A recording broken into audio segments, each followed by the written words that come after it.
there, I'm glad to see you back again. This month's theme is learning to let go and let God. I had a friend, Bernie Warren, who used to use this analogy to talk about what it was to go out on a limb in faith. And Bernie said, you know, you really want to say, I trust. And so I'll go out on a limb for Jesus. And so there you are, carefully going out on the limb, and you get to the end, and it's just a little scary, but you think it doesn't matter, because if I fall, I know Jesus will be there to catch me. And there you are, sitting there, and suddenly you hear, whoop, whoop, whoop, whoop, whoop, whoop. And you turn around, and there behind you is Jesus with a saw cutting off the limb. What he was trying to say is that so often we give something to God and say, God, I give this to you. I trust that you will take care of it and you will take care of me. And then suddenly it seems as if God has let the ball drop. Things aren't going the way you expected them to. Things aren't happening the way you expected them to. And you begin to think, oh my goodness, God is getting this all wrong. I better take it back again. And that's what we do. We give it to the Lord, and then we take it back. And we give it to the Lord, and then we take it back and worry some more. And we give it to the Lord, and then we take it back. It is so hard to simply let go and let God. And we all have this problem. We're all in the same boat. I've done it so many times, come across something and said, okay, Lord, it's yours. Oh, just a minute. What if?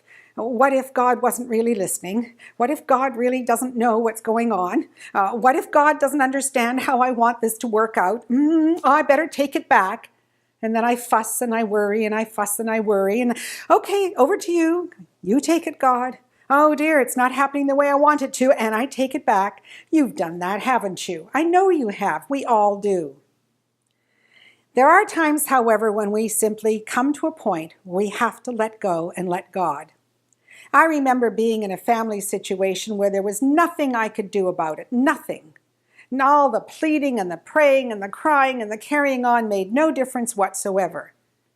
And so at that point, I completely let go and let God. And a friend said to me, oh, Pat, if only I had your faith.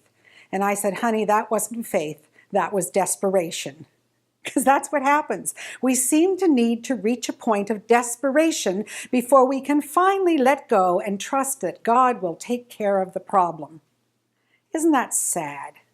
Just think about all the worry that we've put in, all the sleepless nights, all the difficult times, all the pleading and the prayers and the discussions and the carrying on.